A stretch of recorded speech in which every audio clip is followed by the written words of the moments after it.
Academy के online learning programme में आपका स्वागत है। और आज हम स्टार्ट करेंगे क्लास 12 की बायोलॉजी के अंतर्गत रिप्रोडक्टिव हेल्थ। देखिए,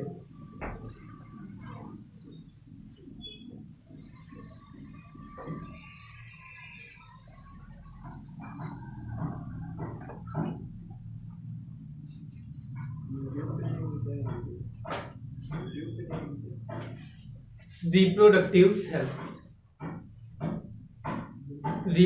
हेल्थ चैप्टर की अगर हम बात करें तो इंडिया के कई ऐसे कॉलेज हैं जहां पर ये चैप्टर पढ़ाया ही नहीं जाता है। मैक्सिमम टीचर यही बता देते हैं कि इस चैप्टर के बारे में रट लीजिएगा, याद कर लीजिएगा, लेकिन इसके बारे में कोई भी चर्चा करना नहीं चाहता है। हमको तो यही नहीं समझ में आता कि आखिर एक्चुअल में इस चैप्टर में ऐसा क्या है जो लोग बताने से कतराते रहते हैं, जबकि ये एक ऐसा चैप्टर है, अगर इसके बारे में देखा जाए तो इसकी नॉलेज जो है हर किसी को होनी ही चाहिए। अगर तुम लोगों की बात करें क्लास 12 में, तो बोर्ड में तो कंपलसरी क्वेश्चन इससे आता ही आता है। इसके साथ ही साथ अगर कोई नीट एग्जाम की प्रिपरेशन कर रहा है तो नीट में भी यहाँ से पॉसिबिलिटीज बहुत ज्यादा रहती है चैप्टर। यानी इसके यहाँ पर 2 डायमेंशन, एक तो क्लास 12 के लिए सो इम्पोर्टेंट, और दूसरा नीट की अगर कोई प्रिपरेशन कर रहा है तो उसके लिए भी reproductive health so important chapter. इतना ही नहीं, तुम लोगों की जिंदगी जीने के लिए भी चैप्टर बहुत ज्यादा इम्पोर्टेंट है। अगर इसके बारे में नहीं पता होगा तो आगे आने वाली लाइफ में बहुत सारे सर्कमस्टेंसेस क्रिएट हो सकते हैं। भाई अभी तुम लोग क्लास 12 में हो, क्लास 12 के बाद यूनिवर्सिटी की लाइफ होगी, उसके बाद जॉब लग जाएगी, जॉब के बाद क्या होगा, शादी होगी, और मैरिज के बाद फिर रिप्रोडक्टिव हेल्थ की आगे समस्याएं आने लगती हैं। तो उन्हीं चीजों को जरा यहाँ पर डिस्कस करना। किसी भी चैप्टर को पढ़ने के पहले हमें यह पता होना चाहिए कि एक्चुअल में उस चैप्टर के अंदर में पढ़ना क्या है। तो जरा हम यहाँ पर कुछ डायमेंशंस बताने जा रहे हैं। डायमेंशंस के अंतर्गत हम चैप्टर को स्टार्ट करेंगे। तो रिप्रोडक्टिव हेल्थ में जो सबसे पहला डायमेंशन बनता है जो हमें पढ़ना है, तो सबसे पहले तो हम इसमें यही जाने what is reproductive health.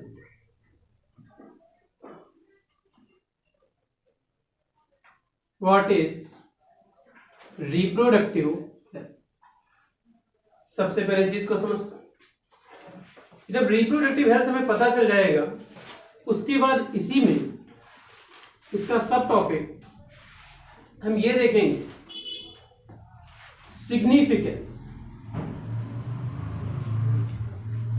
Significance in society.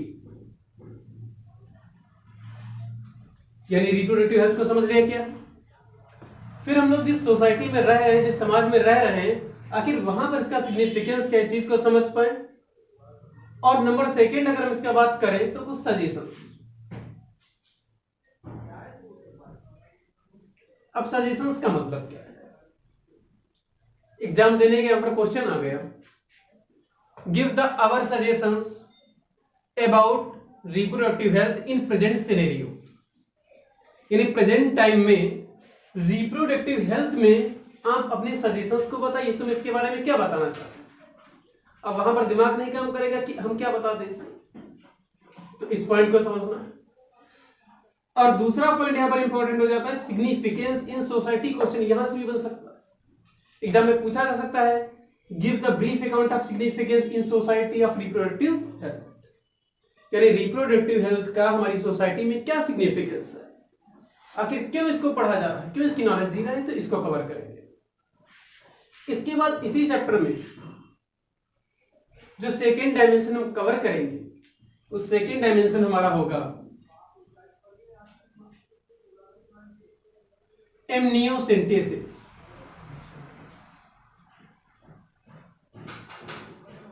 Second dimension में पढ़ेंगे एमनियोसेंटेसिस, और एमनियोसेंटेसिस के बाद हम कवर करेंगे पॉपुलेशन, पॉपुलेशन को पढ़ेंगे। पॉपुलेशन को पढ़ने के बाद इस चैप्टर में पढ़ना क्या है, पॉपुलेशन को कवर कर लेने के बाद इसमें हम पढ़ेंगे contraceptive method.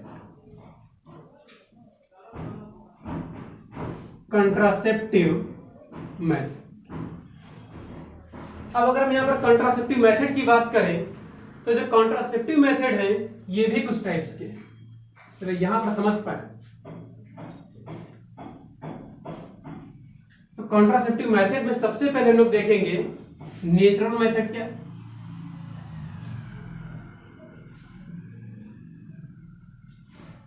Natural method.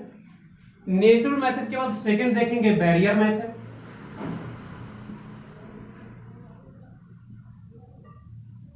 Barrier method. Number third हम लोग यहां पर पढ़ेंगे केमिकल मेथड।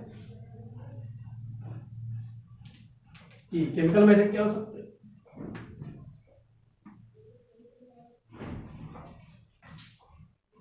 और केमिकल मेथड के बाद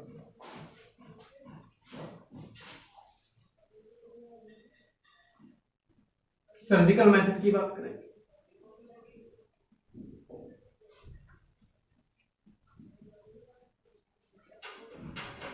सर्जिकल मेथड और कॉन्ट्रासेप्टिव मेथड को पढ़ने के बाद देखेंगे एमटीपी।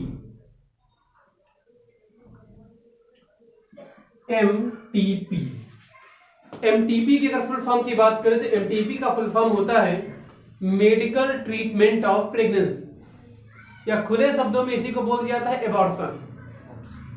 हो सकता है तुम लोगों ने वर्ड सुना हो एबॉर्शन, यानी इसको यहां पर सीखेंगे मेडिकल ट्रीटमेंट ऑफ प्रेगनेंसी। एमटीक्यू पढ़ने के बाद इस चैप्टर का जो नेक्स्ट डायमेंशन है उसमें लोग पढ़ेंगे आर्ट। अब मन में बात आ रही है आर्ट क्या है, ये तो क्लास 10th में सब्जेक्ट हुआ करता था, वो वाला आर्ट तो नहीं पता नहीं, तो ये वो वाला आर्ट नहीं है। यहाँ पर आर्ट का मतलब कुछ दूसरा है, असिस्टेड रिप्रोडक्टिव टेक्नोलॉजी। इसका मतलब है असिस्टेड रिप्रोडक्टिव। अभी बताते हैं सबका मतलब क्या है, टेक्नोलॉजी को कवर करेंगे। अभी चैप्टर खत्म नहीं हुआ, इसका एक लास्ट डायमेंशन और है। लास्ट में पढ़ेंगे एसटीडी।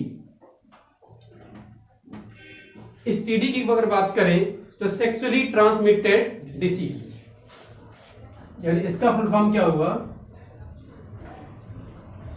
Sexually transmitted disease. कुल मिलाकर के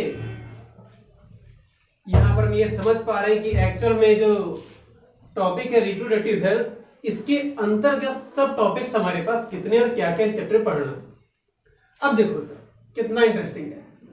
सबसे पहले तुमको पता चला कि रिप्रोडक्टिव हेल्थ क्या है, उसके बारे में जानते। रिप्रोडक्टिव हेल्थ से आगे बढ़े तो एमनियोसेंटेसिस क्यों देखा। एमनियोसेंटेसिस क्या होता है, एक ऐसी प्रोसेस होती है जिसमें जब यूटेरस के अंदर ही एम्ब्रियो होता है, और तुमको पता है एम्ब्रियो के बाद मॉर्यूला बनता है, मॉर्यूला के बाद धीमे धीमे करके 1-2 महीने बीतते हैं और ऑर्गन बनने लगते हैं। उस कंडीशन में एमनियोसेंटेसिस के थ्रू क्या किया जाता है, जो फीटस है उसमें क्रोमोसोमल डिसऑर्डर को चेक किया जाता है। कोई डिसऑर्डर तो नहीं है, कोई मेंडेलियन डिसऑर्डर तो नहीं, इन चीजों को चेक करो। लेकिन इस टाइम ये भी बैन कर दिया इंडिया में, हर जगह लगभग बैन है। क्यों बैन है अभी हम आगे बात करते हैं डिटेल में क्या होता है एमनियोसेंटेसिस, समझ पाओ। एमनियोसेंटेसिस के आगे हम जान पाएंगे पॉपुलेशन। पॉपुलेशन का मतलब कि जो पॉपुलेशन है क्यों इंक्रीज हो रही है, पॉपुलेशन एक्सप्लोजन क्या होता है, पॉपुलेशन को कैसे कम किया जा सकता है, अगर पॉपुलेशन इंक्रीज हो रही है तो क्यों इंक्रीज हो रही है, इन चीजों को पढ़ेंगे। अब देखो यहां तक आकर के क्या हुआ, पॉपुलेशन तुम्हारी बढ़ने लगी, पॉपुलेशन काफी इंक्रीज हुई। अब अगर पॉपुलेशन इंक्रीज हो रही है तो अब क्या किया जाएगा, पॉपुलेशन को कंट्रोल करना होगा। Yes sir no. अब पॉपुलेशन को कंट्रोल करना होगा तो उसके आगे क्या बता दिया गया, कंट्रासेप्टिव मेथड। कहा गया भैया ज्यादा पॉपुलेशन बढ़ रही है तो उसको कम करो। तो कहा गया कम कैसे करें, तो ये मेथड्स इनका यूज करो। कहा गया कौन कौन से method, natural method, barrier method, chemical method, surgical method, कई टाइप के मेथड इनको बताया। कहा गया अगर इन मेथड से भी प्रेगनेंसी नहीं रुक रही, इंटरकोर्स हो गया और इस मेथड को अगर यूज नहीं किया, मामला ज्यादा आगे बढ़ गया है, तो कहा गया अब कैसे रुके, तो कहा गया एमटीपी करा दो। एमटीपी का मतलब मेडिकल ट्रीटमेंट ऑफ प्रेगनेंसी, या इसी को लोग आम बोलचाल में एबॉर्शन का नाम देते हैं, तो कहा गया एबॉर्शन करना। तो यहां तक बात समझ पर। अब आगे आ गई आर्ट। कहा गया आर्ट की जरूरत क्या है, भाई बहुत जरूरत है आर्ट की। आर्ट की जरूरत तो इसलिए है क्योंकि तुमने यहां तक देखा कि पॉपुलेशन लगातार क्या हो रही है, इंक्रीज हो रही है। मैरिज हुई, मैरिज होने के बाद जो होता है इंटरकोर्स हुआ, इंटरकोर्स के 9 मंथ के बाद ऑफ स्प्रिंग प्रोड्यूस हुआ। सब यही करते हैं, लगातार पॉपुलेशन इंक्रीज हो रही है। लेकिन समस्या तब आई, सपोज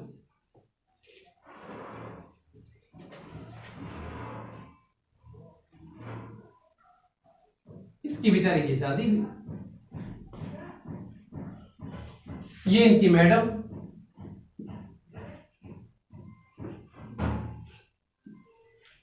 शादी हो गई,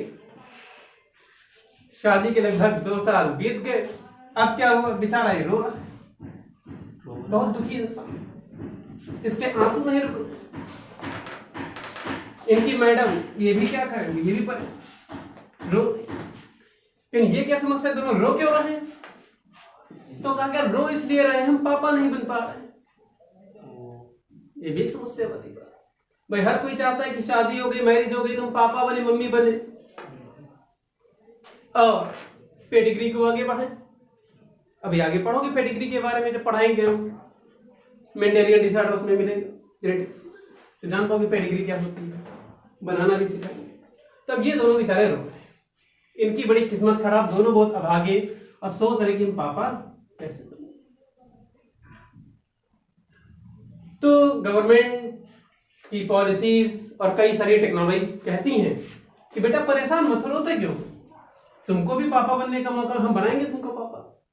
तो फिर कैसे बनोगे, तो फिर यहां पर असिस्टेड रिप्रोडक्टिव टेक्नोलॉजीज, कुछ ऐसी टेक्नोलॉजी आ चुकी हैं जिनके थ्रू अगर मेल और फीमेल में कोई भी प्रॉब्लम आ जाती है सेक्सुअली, तो उस प्रॉब्लम को टेक्नोलॉजी के थ्रू दूर करके इनको भी क्या पापा बनने का मौका मिलेगा।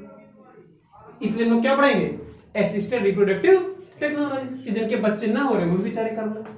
तो इसको जब सब कुछ कर लिया तो कहा गया लास्ट में एसटीडी को भी तो जानो, सेक्सुअली ट्रांसमिटेड डिसीज। ये जब इंटरकोर्स हो रहा है तो इंटरकोर्स करने के दौरान क्या होता है, कभी कभी कुछ बीमारियां आ जाती हैं, तब उसमें कौन कौन सी बीमारी आती हैं, तो उनको हम लोग यहाँ पर नाम सुना होगा, एड्स है, HIV है, कई सारी चीजें कैसे होती हैं, क्या रीजन है, इनको हम लोग यहाँ पर समझ पाएंगे। तो कुल मिलाकर के ये हमने फ्रेमवर्क अभी यहां तक तैयार किया कि इस चैप्टर में क्या पढ़ना है और कैसे पढ़ना है। आज अपने इस लेक्चर में हम लोग बात करेंगे 2 टॉपिक्स पे, what is reproductive health, amniocentesis, और कोशिश करेंगे कि इसमें हम पॉपुलेशन तक बता दें। तो तब तक के लिए तुम लोग इस फ्रेमवर्क को थोड़ा बनाओ कॉपी पर और फिर हम लोग आगे बात करेंगे। सबसे पहले हम लोग बात करेंगे व्हाट इज रिप्रोडक्टिव हेल्थ, और अब यहां से चैप्टर को थोड़ा ध्यान से पढ़ना बहुत इंपॉर्टेंट है। रिप्रोडक्टिव हेल्थ की अगर बात करें तो क्या होती है रिप्रोडक्टिव हेल्थ, इसके बारे में सबसे पहले डेफिनेशन जो है वो WHO ने। WHO का फुल फॉर्म पता होगा, World Health Organization, World Health organisation.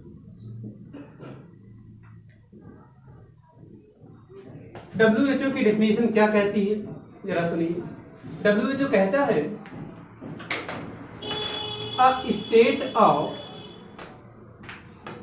a state of complete being with respect to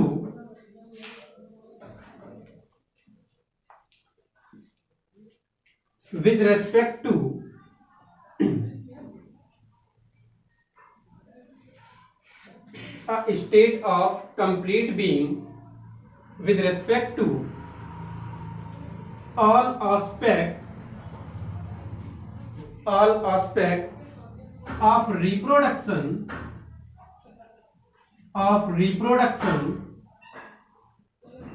such as, अब जरा समझिए यहां से बहुत इंपॉर्टेंट, सच एज क्या कहता है, physical comma emotional, physical comma emotional comma social comma mental comma behaviour etcetera healthy. मतलब क्या, इस डेफिनेशन ये कहती है, वर्ल्ड हेल्थ ऑर्गेनाइजेशन कहता है जो रिप्रोडक्टिव हेल्थ है, रिप्रोडक्टिव हेल्थ का मतलब केवल और केवल रिप्रोडक्टिव ऑर्गन से ही नहीं है, बल्कि यहां पर रिप्रोडक्टिव हेल्थ के मीन्स फिजिकल भी है, सोशल भी है, इमोशनल भी है, मेंटल भी है और बिहेवियरल भी है। इन सबके मीनिंग क्या जरा एक्सप्लेन करते हैं एक एक के। अब जरा यहां पर समझ पाए फिजिकल, फिजिकल के मीन्स यहां पर जनरली लोग फिजिकल रिलेशनशिप से लगाते हैं कि रिप्रोडक्टिव हेल्थ का मतलब रिप्रोडक्शन हुआ, और रिप्रोडक्शन का मतलब अगर देखा जाए तो नॉर्मल आदमी यही सोचता है कि बस फिजिकल रिलेशनशिप, तो फिजिकल, फिजिकल के बाद आगे इमोशनल। WHO ने कहा जब रिप्रोडक्टिव हेल्थ के अंदर इमोशंस भी आते हैं। भाई मैरिज होती है, जब मैरिज होती है तो पता है दो परिवार एक दूसरे से जुड़ रहे होते हैं, दो लोगों की मैरिज हो रही, शादी हो रही है, कई लोग आ रहे हैं, तो उनके आपस में इमोशंस भी तो जुड़ रहे हैं, तो इमोशन रखा गया। सोशल, अब मैरिज हुई तो कई सारे लोग आपस में क्या हो रहे हैं, इकट्ठा हो रहे हैं, गैदरिंग हो रही, तो सोसाइटी भी इसमें क्या है, इंक्लूड है।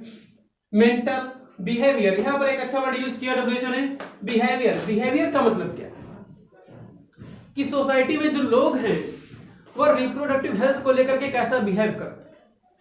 इंडिया में देखा जाए तो बहुत ज्यादा सर्कमस्टेंसेस है, जैसे फॉर एग्जांपल किसी की शादी हुई, शादी के बाद एक लड़का हो गया और एक लड़की हो गई। ये बड़ी कॉमन सी बात है, अक्सर देखा जाता है कि घर परिवार में लोग लड़की के साथ भेदभाव ज्यादा करते हैं।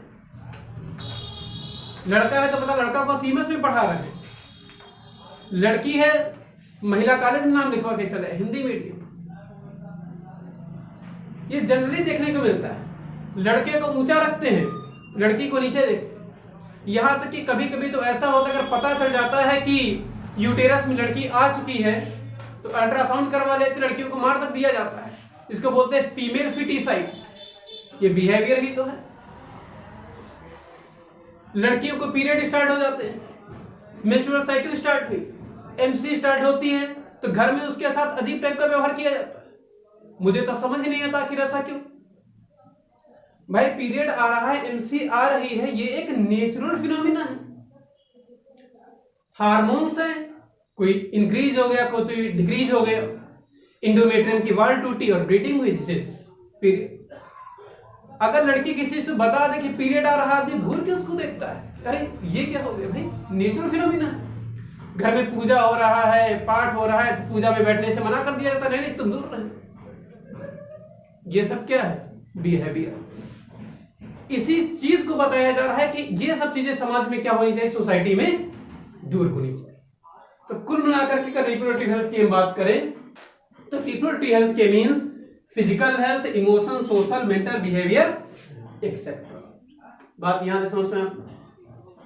इसके आगे अगर हम बात करें तो बात ये आई कि सोसाइटी में इसका सिग्निफिकेंस क्या है। मैंने बताया था इसका डायमेंशन कि रिप्रोडक्टिव हेल्थ का हमारी सोसाइटी में सिग्निफिकेंस क्या है, जरा समझ पाए इसको। अब जरा देखिए, सोसाइटी की अगर हम बात करें, सोसाइटी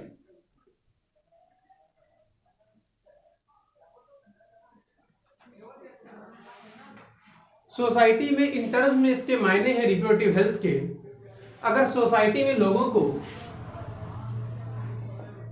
रिप्रोडक्टिव हेल्थ के बारे में नॉलेज हो तो क्या होगा? बर्थ कंट्रोल मेथड,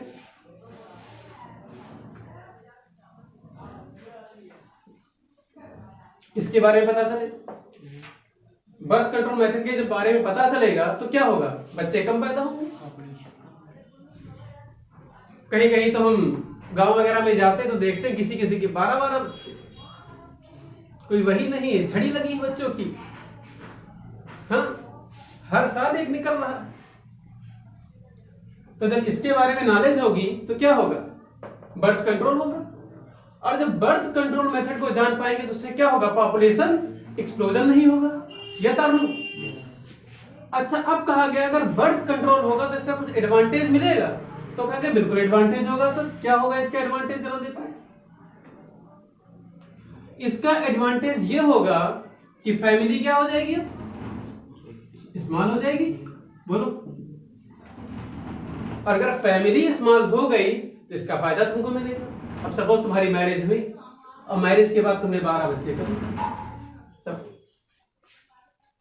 अब किसी ने अगर मैरिज के 12 बच्चे कर लिए और उसकी इनकम सपोज मंथ में सपोज हमने किया 10,000, इतनी इनकम, बेचारे का अपना मकान भी नहीं है, रेंट पे रह रहा है। इस 3,000 में 4,000 उसका रेंट जा रहा है, 6,000 की बचत कर पा रहा है। तो ध्यान से देखो, 6,000 की बचत कर पा रहा है। इस 6,000 में 12 बच्चे हैं, बीवी भी है, खुद भी है, तो 1 लीटर दूध डेली ले रहा है। 6,000 में से 2,000 दूध वाला ले जा रहा है, बच रहे 4,000 रुपए। इन 4,000 में क्या वो अपने बच्चों को पढ़ा पाएगा? खाएगा क्या सर? दूध ही नहीं, 4,000 में अपना आलू ले आएगा या गेहूं ले आया, अपना रोटी बना बना के नमक के साथ खा। क्या किया? नहीं, नमक तो सस्ता आता, 10 रुपए का 1 किलो ले अपना चल रहा है। लेकिन समस्या ये है, 12 बच्चों के हो जाने पे, इतने ज्यादा बच्चों के हो जाने पर वो उनको एक प्रॉपर एजुकेशन नहीं दे पाए। Getting my point? और अगर बच्चों को प्रॉपर एजुकेशन नहीं मिलेगी और बच्चे वही धीमे धीमे जब बड़े होंगे तो उनके पास कोई इनकम का सोर्स नहीं रहेगा। क्योंकि पता है आज के प्रेजेंट सिनेरियो में अगर एजुकेशन नहीं है तो आपके पास इनकम नहीं होगी, तो इनको एजुकेशन अनएजुकेटेड हो जाएंगे। जब ये बच्चे चिल्ड्रन अनएजुकेटेड हो जाएंगे तो इनकम के लिए क्या करेंगे? चोरी करेंगे, यही डकैती डालेंगे, आगे चल करके यही हो सकता है टेररिस्ट बन जाए। इससे क्या होगा? हमारे देश को खतरा होगा। इसी वजह से हर कंट्री बर्थ कंट्रोल पे फोकस करे। यही अगर बच्चे शिक्षित होते, इन्होंने पढ़ाई लिखाई की होती तो क्या होता? कोई जॉब कर रहे होते। तुमने देखा होगा रात के टाइम निकलो तो सड़क के किनारे एक नट प्रजाति होती है, सड़क के में लेटे रहते हैं। क्या उनका कोई आधार कार्ड है? कुछ नहीं, पता नहीं कितने बच्चे हैं, बड़े हो रहे हैं। रात में पता लग खंभे पे कोई होल्डिंग लगी हुई है, उसको तोड़ रहे हैं, उसका लोहा निकाल रहे हैं, इकट्ठा कर रहे हैं, बेच रहे हैं, ये सब कर। कोई रास्ते में मिल गया तो उसको लूट भी लिया, चोरी कर रहे। तो ये सब, इससे क्या होगा? सोसाइटी को खतरा होगा। इसका मतलब ये हुआ कि रिप्रोडक्टिव हेल्थ का सोसाइटी में क्या है? सिग्निफिकेंस। तो अगर एग्जाम में क्वेश्चन आ जाता है कि what is the significance of reproductive health in our society, तो आप बता पाएंगे कि अगर रिप्रोडक्टिव हेल्थ के बारे में सबको पता होगा तो उससे क्या होगा? बर्थ कंट्रोल होगा। बर्थ कंट्रोल का एडवांटेज क्या मिलेगा? फैमिली क्या हो जाएगी? स्मॉल हो जाएगी। फैमिली स्मॉल हो जाएगी, मान लो अब इनका एक बच्चा होता, कितना बेचारा खुश रहता, उसको अच्छे से पढ़ाता, वो पढ़ाता तो आगे चल के जो भी जॉब करता इनकम और होती। बात यहां तक क्लियर? इसके आगे जरा समझो और क्या एडवांटेज मिलेगा इसका। जब रिप्रोडक्टिव हेल्थ के बारे में पता चलेगा तो भी सोसाइटी को इसकी जानकारी हो पाएगी। एसटीडी की, एसटीडी की मींस सेक्सुअली ट्रांसमिटेड डिसीज के बारे में बात की, और अब आदमी इसको क्या करेगा, अवॉइड करेगा। बात क्लियर हो गई। जब रिप्रोडक्टिव हेल्थ के बारे में नॉलेज होगी तो और इससे क्या होगा, इससे अब क्या होगा, ये बहुत इंपॉर्टेंट पॉइंट है, इक्वल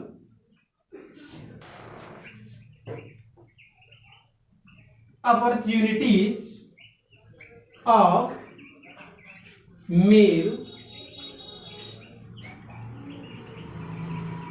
एंड फीमेल चिल्ड्रन। ये वही लोग ऐसा करते हैं जो पूरी तरह से वेल एजुकेटेड नहीं है। वही लोग लड़का और लड़की में डिफरेंस करते हैं कि नहीं, लड़का मेरा यूं रहेगा और लड़की मेरी यूं रहेगी। लड़के को अच्छी एजुकेशन दे रहे हैं, लड़की को घटिया एजुकेशन दे रहे हैं, भेदभाव कर रहे हैं। लड़की आ गई यूटेरस में तो कहीं इसको किसी तरह से खत्म किया जाए। तो ये भावना खत्म होगी और लड़के और लड़कियों क्या मिलेगा, इक्वल राइट मिलेगा, जो हमारा इंडियन कॉन्स्टिट्यूशन भी कहता है, राइट टू इक्वलिटी, सबको इक्वल राइट मिलना चाहिए, स्टेट देता है इक्वल राइट। तो समझ पाए कि सोसाइटी में इसका क्या है। इसके बाद जरा देखिए, अगर तुमसे कोई कहे अपने सजेशन दो इसके बारे में, किसके बारे में, रिप्रोडक्टिव हेल्थ के बारे में, अगर एग्जाम में क्वेश्चन पूछ लिया जाए कि give our suggestions about reproductive health, तो आप क्या सजेशन दोगे इसके बारे में?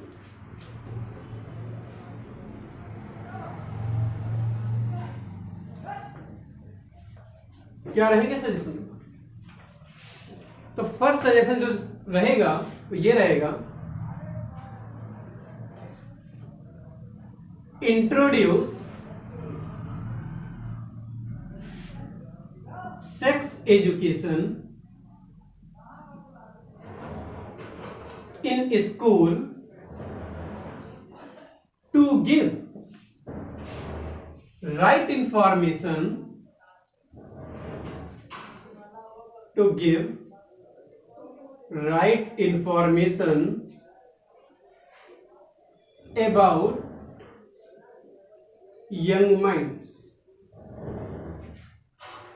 मतलब क्या, सजेशन ये चलेगा कि जितने भी कॉलेज हैं सब में क्या किया जाए, सेक्स एजुकेशन को कंपलसरी कर दिया जाए और बच्चों को बताया जाए सेक्स एजुकेशन के बारे में, रिप्रोडक्टिव ऑर्गन के बारे में, लड़कियों में जो एमसी पीरियड आते हैं इनके बारे में बताया जाए और उनको पूरी नॉलेज दी जाए।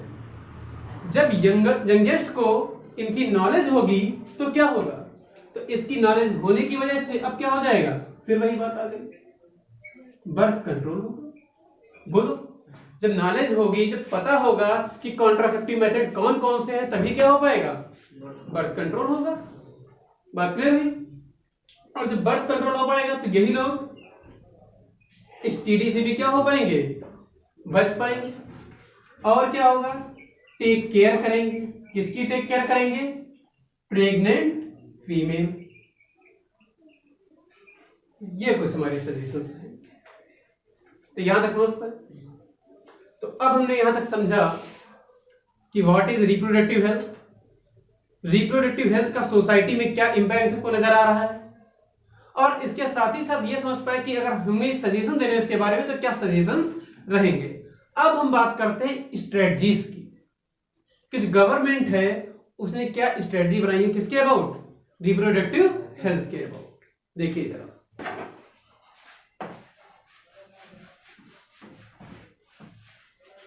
इसको नोट करना हो, साथ साथ नोट भी करता रहे। इसको नोट करना हो, साथ साथ भी नोट कर सकता है। देखिए यार, स्ट्रेटजीज क्या तुम लोगों को पता है कि रिप्रोडक्टिव हेल्थ को लेकर के सबसे पहले जागरूक होने वाली कंट्री कौन सी थी, बता सकते? नो, आवर इंडिया, हमारा भारत। इंडिया यानी भारत पूरे वर्ल्ड में सबसे पहले रिप्रोडक्टिव हेल्थ को लेकर जागरूक हुआ, और वो भी जानते हो कब, वो डेट है 1951। ये बात तुम लोगों को याद रखनी है, विशेषकर एनसीईआरटी इसी पर फोकस करती है। एनसीईआरटी में बताती है कि 1951 में इंडिया जो है, जो ऐसी कंट्री है हमारी जो सबसे पहले रिप्रोडक्टिव हेल्थ को लेकर के जागरूक हुई, और सबसे पहले 1951 में क्या लेकर के आई? फैमिली प्लानिंग को। ध्यान से सुनो, family planning programme.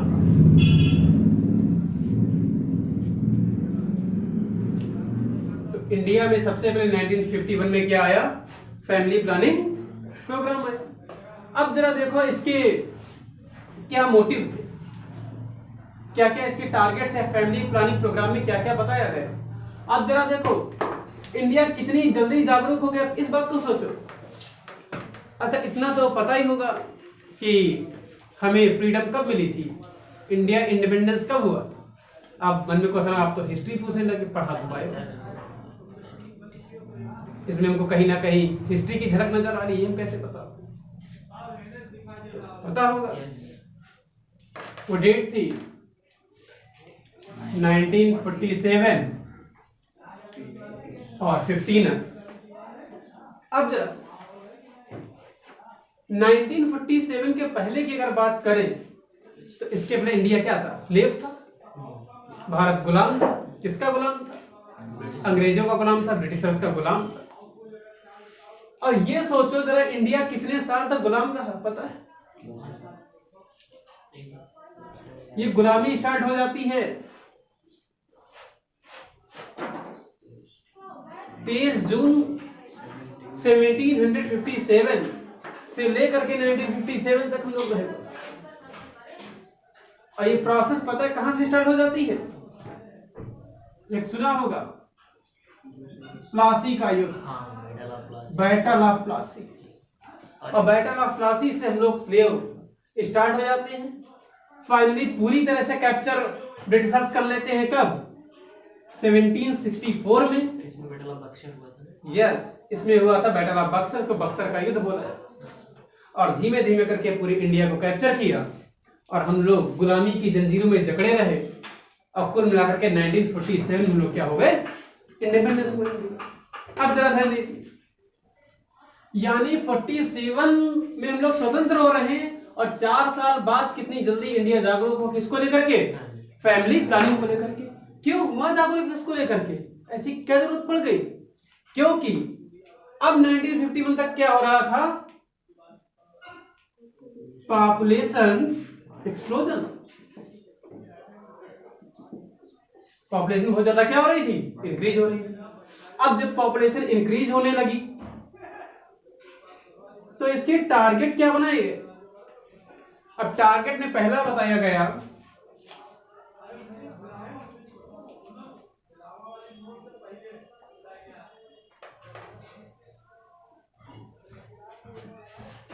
Knowledge about reproductive organ.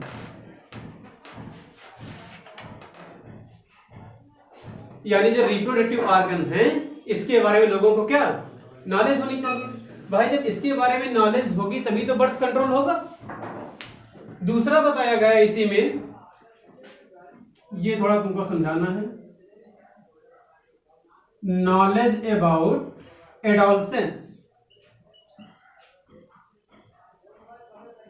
And changes. ये एक नया टर्म आ गया, नॉलेज अबाउट एडोलसेंस। एडोलसेंस का मतलब हाँ, जब प्यूबर्टी की एज होती है चेंजेस क्या क्या आते हैं, तब क्या क्या हमारे पास चेंजेस आने लगते हैं। एडोलसेंस का मतलब क्या? अगर मेल्स की बात करें तो आवाज क्या हो जाती है? मोटी हो जाती है, भारी बोलने लगते हैं लोग, मूछें आने लगती हैं, दाढ़ी आने लगती है। There changes. फीमेल में अगर बात करें तो अजीब अजीब हरकतें फीमेल में होने लगती हैं at the age of puberty. बड़ा खिलखिला के हंसने लगती हैं तितलियों की तरह, है ना? ये हरकतें आ जाती हैं। ब्रेस्ट का डेवलपमेंट होने लगता है, ओव्यूलेशन मेंस्ट्रुएशन साइकिल क्या हो जाती है? स्टार्ट हो जाती है। तो ये सब चेंजेस कब आते हैं? Knowledge about adolescence and changes. बात यहां तक क्लियर, इसकी बात की गई। तीसरी बात इसमें बताई गई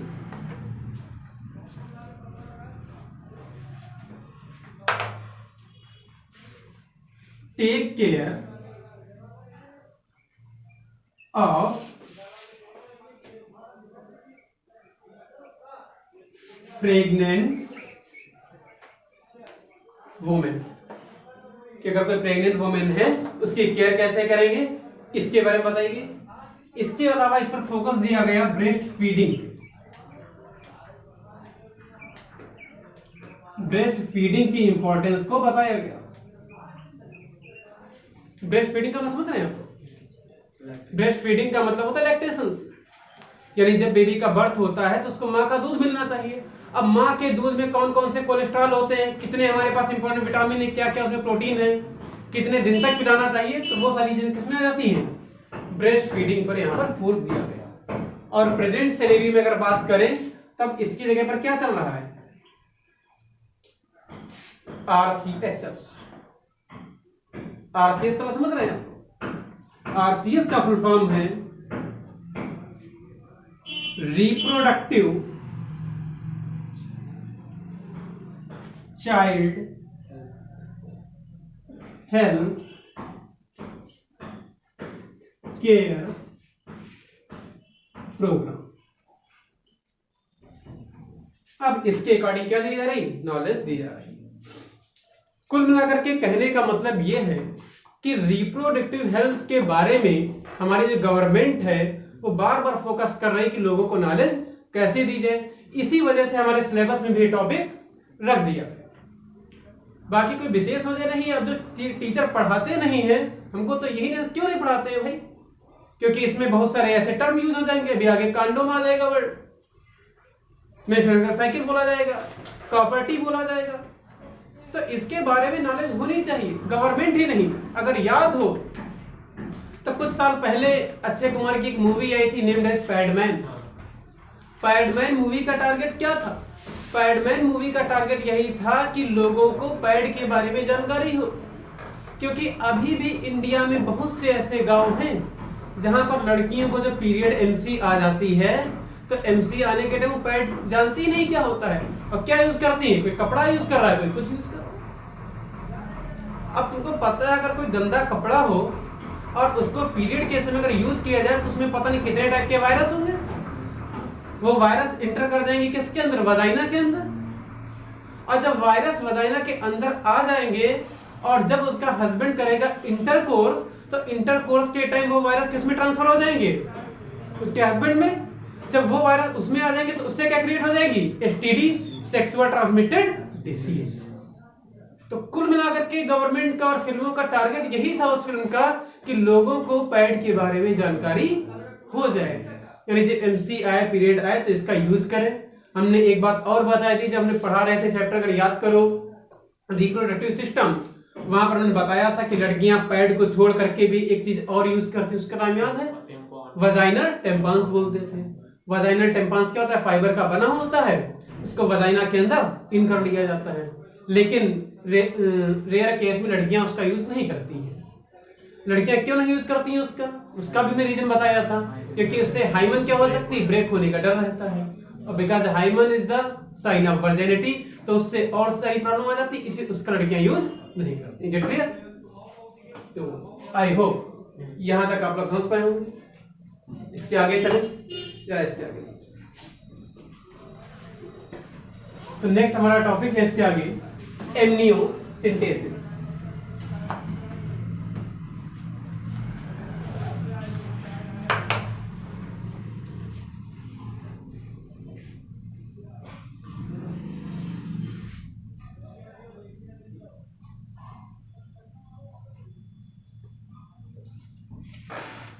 एमनियोसेंटेसिस, जरा बात करते हैं एमनियोसेंटेसिस की।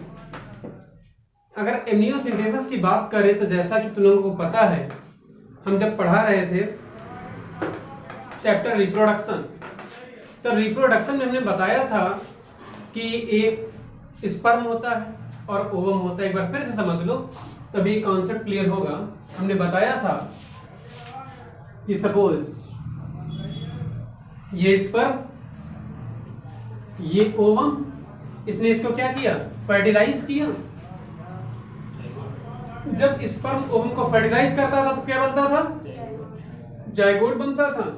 जायगोट के आगे हमने बताया था इस टाइप से एम्ब्रियो बनता था, और अगर याद करो तो एम्ब्रियो बनने के बाद क्या बनता था, मोरियोला बनता था।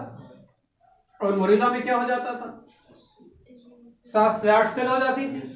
मोरियोला बनने का अगली स्ट्रक्चर क्या आ जाती थी, ब्लास्टोसिस्ट। बोलो, ये हमारे पास क्या बना, ब्लास्टोसिस्ट।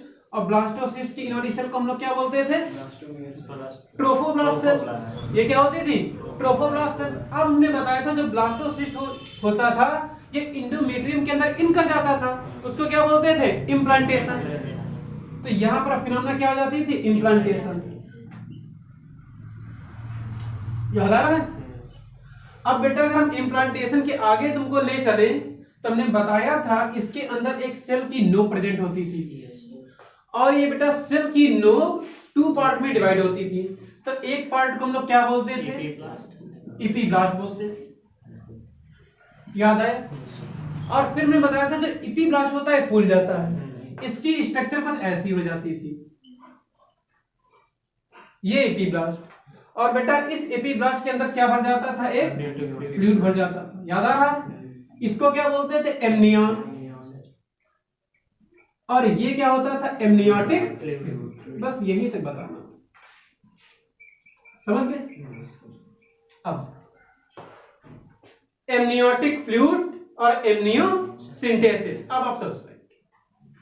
ये जो एमनियोटिक फ्लूइड होता है, एपीब्लास्ट के अंदर जो एमनियोटिक फ्लूइड भरा रहता है, होता क्या है, जब बेबी धीरे धीरे आगे बढ़ने लगता है और प्रेगनेंसी लगभग तुम्हारी हो जाती है 16 से लेकर के 22 वीक की, ये कंडीशन है। यहां पर एमनियोसिंथेसिस अगर आपको करवानी है तो एमनियोसिंथेसिस के लिए प्रेगनेंसी होनी चाहिए 16 से 22 वीक की। इस बात को याद रखो, 16 से 22 वीक की क्या हो गई, प्रेगनेंसी हो गई। अब होता क्या है, इंडोमेट्रियम के अंदर बेबी है। अब क्या होता है, बेबी का यूरिन हो गया और बेबी को सेल्स वगैरह हैं, वो सारी सेल आ जाती हैं एमनियोटिक फ्लूइड के अंदर। अब क्या होता है, जब कोई एमनियोसिंथेसिस करवाता है तो इसी फ्लूइड को इंजेक्ट कर लिया जाता है, बाहर निकाल लिया जाता है। ठीक, इस फ्लूइड को बाहर निकाल करके इसके डीएनए की स्टडी की जाती है। क्यों किया जाता है ऐसा? ऐसा किया जाता है क्रोमोसोमल डिसऑर्डर को चेक करते हैं, क्योंकि भाई आदमी जानना चाहता है कि डिसऑर्डर तो नहीं हमारे बच्चे में, डिसऑर्डर हो तो इसको बाहर करवा दे, हटवा दे थ्रू। अभी आगे बढ़ेंगे MTP, medical treatment of pregnancy. Disorder कैसा, फिजिकल की मेंटल? अभी बताते हैं कई टाइप के होते हैं डिसऑर्डर की। अगर यहाँ पर बात करें तो यहाँ पर 2 टाइप के डिसऑर्डर चेक किए जाते हैं। एक होता है, ध्यान से सुनना, क्रोमोसोमल डिसऑर्डर, एक होता है क्रोमोसोमल डिसऑर्डर, और दूसरा होता है मेंडेलियन डिसऑर्डर। मेंडेलियन डिसऑर्डर, ये दोनों ऑर्डर भी पढ़ोगे जब आगे, इसके आगे हम लोग स्टार्ट ही करने वाले हैं, पता है जेनेटिक्स स्टार्ट करेंगे तो जेनेटिक्स में जब मेंडल के बारे में पढ़ोगे तो वहां पर जान पाओगे कि मेंडेलियन डिसऑर्डर क्या होते हैं और क्रोमोसोमल डिसऑर्डर क्या होते हैं। अब देखो क्या होता कुछ नहीं है। क्रोमोसोमल डिसऑर्डर में तुमको पता है कि ह्यूमन में क्रोमोसोम के नंबर कितने होते हैं, 46 होते हैं। तो या तो 46 के 47 हो गए, या 45 के नंबर जो होते हैं या तो ज्यादा हो जाते हैं क्रोमोसोम के, या क्या हो जाते हैं, कम हो जाते हैं। तो क्रोमोसोम के नंबर का कम या ज्यादा होना ही क्या कहलाता है, क्रोमोसोमल डिसऑर्डर। और जब किसी भी बच्चे में क्रोमोसोमल डिसऑर्डर होता है तो उसमें कुछ सिंड्रोम आ जाते हैं। सिंड्रोम की अगर हम बात करें तो सिंड्रोम कौन कौन से हो, जैसे टर्नर सिंड्रोम, डाउन सिंड्रोम, शाबाश, टर्नर सिंड्रोम, डाउन सिंड्रोम, ये सब बीमारी है एक टाइप की, भी आगे डिटेल में बताएंगे क्या क्या इनमें होता है। टर्नर सिंड्रोम हो गया, डाउन सिंड्रोम हो गया, लाइन फिल्टर सिंड्रोम हो गया, एक और जान लो नाम एडवर्ड सिंड्रोम हो गया। और बताएं, पटाऊ सिंड्रोम हो गया। तो ये सब क्रोमोसोमल डिसऑर्डर है, यानी इनको चेक किया जाता है किसके थ्रू? एमनियोसिंथेसिस के थ्रू। मेंडेलियन डिसऑर्डर की अगर बात करें तो इसके थ्रू हीमोफीलिया और कलर ब्लाइंड आ जाता है। सिकल सेल एनीमिया हम बात यहां पर कर सकते हैं, सिकल सेल एनीमिया। ये सारी चीजें तुमको कहां पर मिलेंगी? Mendelian disorder. बात क्लियर हो? इसके आगे जरा ध्यान दें। लेकिन यहां तक तो ठीक है, इसको बैन कर दिया। एमनियोसिंथेसिस क्या है? बैन। बात आई बैन क्यों हो गया? मिसयूज इसका इसलिए होने लगा क्योंकि अभी हमने बताया कि इससे क्या करते हैं? डीएनए की स्टडी करते हैं। और जब डीएनए की स्टडी करेंगे तो पता चल जाएगा कि जो 23rd, जरा ध्यान से सुनना, जो 23rd क्रोमोसोम है वो किसको बताता है? सेक्स को बताता है। जो 23rd वाला होगा वो किसको बताएगा? सेक्स को। अब इससे पता चल गया या तो XX नहीं तो XY। अब हमने फिर वहीं पर आ गए वापस। हमने बताया था इंडिया में कुछ इस प्रवृत्ति के लोग हैं, इंडिया में के हर जगह हैं, जो लड़कियों से घोर नफरत करते हैं। गए थे एमनियोसिंथेसिस करवाने, डॉक्टर ने बता दिया ये वाला है,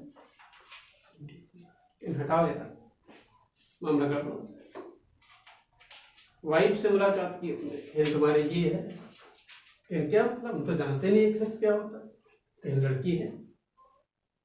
हाँ, मामला गड़बड़ हो जाएगा। एक तो गरीबी बड़ी होगी, शादी करना होगा, दहेज देना होगा, टेंशन। हटाओ इसे। अब हटाओ तो आगे हटाओ का उपचार क्या? MTP करा दो, मेडिकल ट्रीटमेंट ऑफ प्रेगनेंसी। लेकिन हर कंडीशन में वो नहीं होता है, उसकी भी कुछ कंडीशंस हैं, कुछ शर्तें हैं, कुछ इसके लिए भी बिल आए, तो आगे डिस्कस करेंगे कि MTP करवाई जाती है, उसकी कंडीशन क्या होती है, MTP की और बात करेंगे। तो आदमी MTP पर फोकस करता है और फिर इसकी वजह से क्या हो जाता है? जब ऐसा कोई करेगा तो अब क्या होगा? अब होगा फीमेल फीटेसाइड।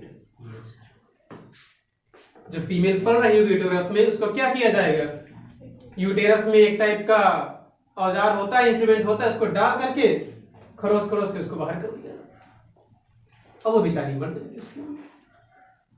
तो इस वजह से एमनियोसिंथेसिस पे क्या लगा दी गई? रोक लगा दी गई, इसको बैन कर दिया।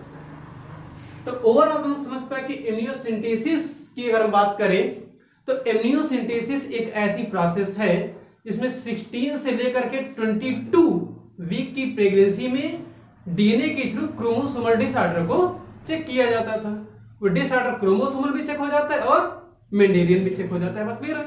लेकिन इसका क्या होने लगा? मिसयूज होने लगा, क्योंकि इससे XX और XY पता चलने लगा। तो इस पर क्या सरकार ने कर दिया? बैन कर दिया। बात क्लियर हो गई? तो इस चैप्टर में हमने अभी तक रिप्रोडक्टिव हेल्थ क्या है इसको डिस्कस कर लिया, एमनियोसिंथेसिस पता चल गया, और अब हम बात करेंगे किसकी? पॉपुलेशन की। और आज की वीडियो में पॉपुलेशन तक ही रहेगा। देखिए जरा इसके शॉर्ट नोट तुम लोग बनाते रहना, जो हम लिख रहे हैं इसको पॉइंट फॉर्म में लिखते रहना, ताकि इन चीजों से निकाल करने में आसानी। बाकी नोट्स तो हम बनवाएंगे डिटेल में लिखवाएंगे। पॉपुलेशन की अगर बात करें तो हमने बताया कि 1951 में क्या हुआ? पॉपुलेशन एक्सप्लोजन हुआ, मतलब अचानक से जनसंख्या क्या होने लगी? पॉपुलेशन बढ़ने लगी। पता है, अगर हम वर्ल्ड की बात करें और इंडिया की बात करें, इस डेटा को याद रखना। NCERT जैसा बता रही वैसा हम भी बता रहे हैं। यहां पर एक डेट में लिखी 1900, 2000 और 2011। एग्जाम में तुमसे डायरेक्ट डेटा पूछा जा सकता है। तो वर्ल्ड की पॉपुलेशन की अगर बात करें तो वर्ल्ड की पॉपुलेशन 1900 तक पता है कितनी थी? ये 1900 तक थी 2 बिलियन। हाँ, पूरे वर्ल्ड की पॉपुलेशन 1900 तक कितनी थी? 2 बिलियन। लेकिन 2000 में पता है कितनी हो जाती है? इतना ज्यादा इंक्रीमेंट हुआ और ये हो गई 6। और 2011 यानी 11 साल बाद ये हो जाती है 7.2 बिलियन। पता है 1 billion equal to how many crore? 1 billion 1 billion equal to होता है 100 करोड़, यानी ये कहीं ना कहीं 200 करोड़ के आसपास। फिर देखो 600 करोड़ और 2011 तक का डेटा है 7.2 बिलियन। ये याद रखना है, पॉइंट पूछा जा सकता है। इंडिया की अगर बात करें तो इंडिया की काउंटिंग यहां से की जाती है। 1947 कहा गया यही डेटा क्यों लिया, हम लोग आजाद हुए तब कहा गया चेक कर लिया जाए कितनी है। तो इस समय इंडिया की पॉपुलेशन कितनी थी? 350 मिलियन 1947। उसके बाद 2000 जब आया तो 2000 में इंडिया की पॉपुलेशन सिर्फ हो गई 1 बिलियन। आप समझिए, और 2011 तक ये आंकड़ा हो गया लगभग 1.2 बिलियन। और करंट में तो पता ही होगा कितनी है, 20 में अगर बात करें तो लगभग बताया जाता है 135 करोड़ के आसपास। तो इस तरह से पॉपुलेशन इंक्रीज हुई। बात ये आई जो पॉपुलेशन इंक्रीज हो रही है, पॉपुलेशन एक्सप्लोजन का रीजन क्या है? तो जरा कुछ रीजन पर भी बात कर लीजिए, एग्जाम में क्वेश्चन भी आ सकता है तुम्हारे। तो देख लो जरा क्या इसके रीजन।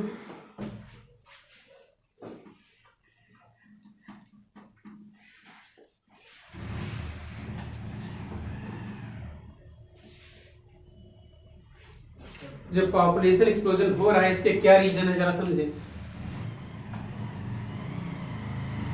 तो फर्स्ट रीजन इसका जो है, जो डेथ रेट है डिक्रीज, डेथ रेट कम है। अब कहोगे मर तो बहुत रहे, रोज मरते हैं, लेकिन पहले की बात है, अभी भी इतना ज्यादा नहीं। अगर पॉपुलेशन के रेस्पेक्ट में बात की तो डेथ रेट क्या है? कम है। दूसरा और क्या कम है? देखो जरा, मैटरनल मॉर्टेलिटी रेट, ये भी क्या है? कम।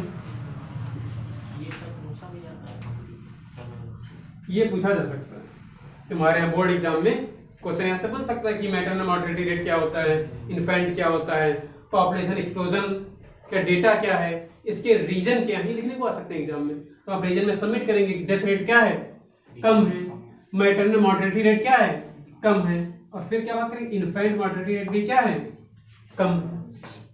लेकिन नेटेलिटी रेट क्या है? जो नेटेलिटी रेट है ये क्या हो रहा है? इंक्रीज हो रहा है। और क्या इंक्रीज हो रहा है? Number of people reproducible age, ये क्या हो रहे हैं? इंक्रीज हो रहे हैं।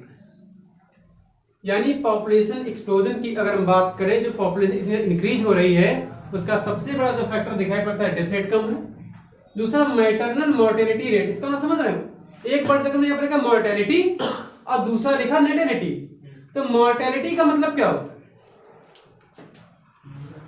मॉर्टेलिटी का मतलब है डेथ रेट, और नेटेलिटी का मतलब किससे है? Birth rate.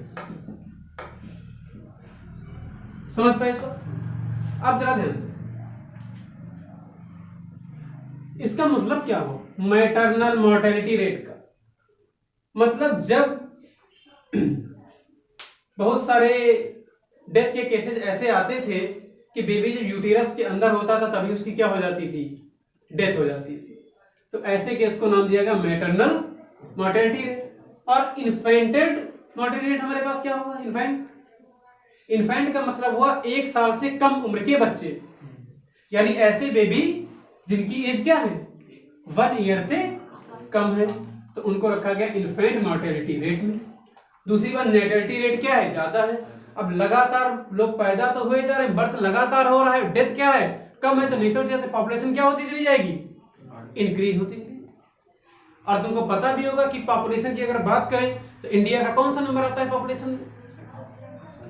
इंडिया दूसरे नंबर पे है।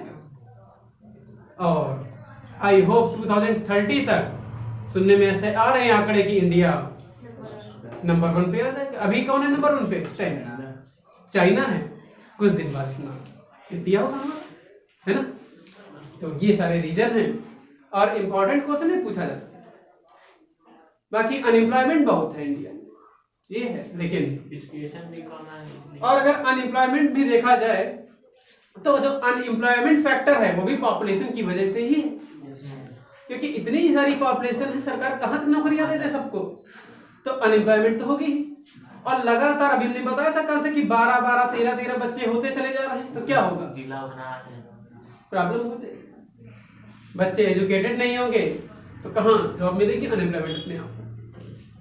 तो कुल मिलाकर के ये सेशन आज का यहीं तक रहेगा और हमने आज डिस्कस किया कि रिप्रोडक्टिव हेल्थ क्या है,